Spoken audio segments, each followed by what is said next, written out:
Welcome to Thanksgiving week, and for most of you, it's time to get back to work.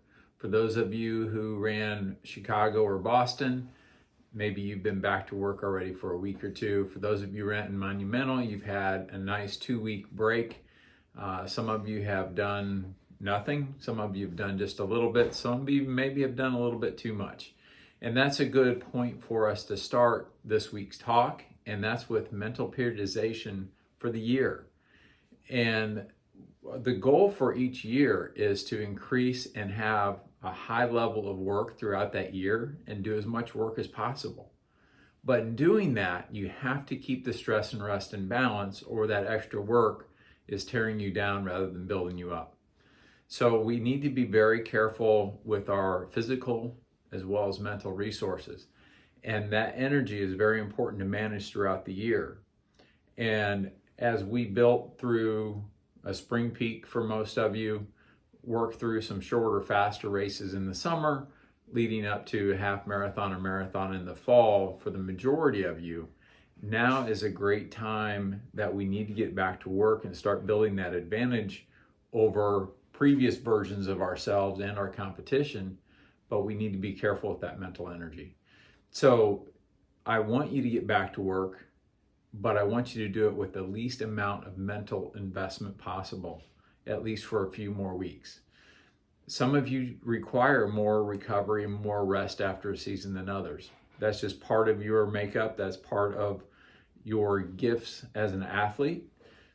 Some of you will thrive on a little bit more rest than others. Others need to get back to work or they'll lose it a little bit faster.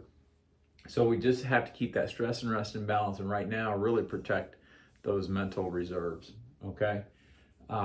If it's been 2 weeks and you're still not feeling really fired up to go out and run, start doing something, because we know that a body at rest tends to stay at rest. So, and habits, we're ruled by them.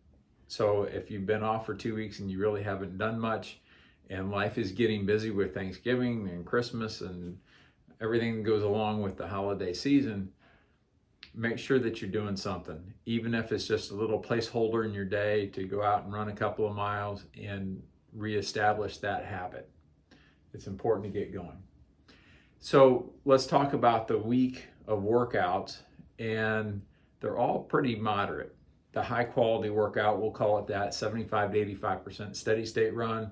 It should be moderate to comfortably hard, nothing even remotely close to racing or feeling really hard. Just getting back out there, turning it loose a little bit. Not a great deal of effort, but some higher end aerobic running if you're feeling good and you're ready for that. If you haven't done anything for the last 2 weeks, you don't need to be doing that even. Just get out and run. Let's get some mileage in. For those of you running a Thanksgiving Day race, I've lost count of how many options you have for that. Of course, keep Tuesday easy, and you can work a little bit harder on Thursday, whether you're truly racing or participating or whatever you decide to do for that Thanksgiving run. For those of you who are not doing a Thanksgiving run, we can come back with an easy to moderate run. You can figure that out. If it's been a little while since you've done any real work, keep it on the easy side. If you've been back to work for a few weeks, okay, let's get back to a more moderate effort. Again, more interested in accumulating the mileage than real high intensity stuff. We're going to be working back into a true mix of quality workouts here very shortly, but this week isn't going to be too much. And for the long run this week, we're just trying to maintain all those gains. I hate to let go of all those 20 milers that some of you did getting ready for a marathon, and some of you did 20 milers getting ready for a half marathon, but those 12, 16 milers that were so easy just a month ago or a few weeks ago even, we don't want to give all of that back. So we need to keep the long runs up just long enough that we're maintaining it. And for most of you, that's going to be somewhere between 10, 12, somewhere in there, maybe a few more, maybe a few less. So we're going to maintain that. Right now is a great time to keep those long runs comfortable, great time to be more social. We hate to give away training benefit by going a little bit too slow, or on the other side of that coin, starting too fast with people we're not really ready to run a long run with. Now's a good time to find that pace that everybody's happy with and just kill some miles, maintain those long runs. soon enough, we'll be back at it, and we'll want to be pushing and maximizing the training effect from those long runs. Okay, here's some good news.